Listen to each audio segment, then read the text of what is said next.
Hey guys, Christina here to show you how to refill your Zebra F-701. The first thing you are going to do is take apart your pen. Carefully twist off the tip of the pen barrel. There's a spring in there, so be careful. Remove the current ink refill. Remove the spring from the current ink refill. Place it around the tip of the new ink refill.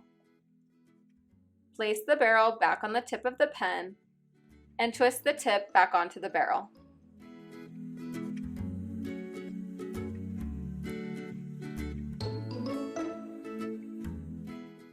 Do a little scribble test to make sure the ink is flowing, and then you are good to go. Please let us know if you have any additional questions. Make sure you follow Zebra on social media, and if you would like to purchase any additional pen refills, please visit zebrapen.com.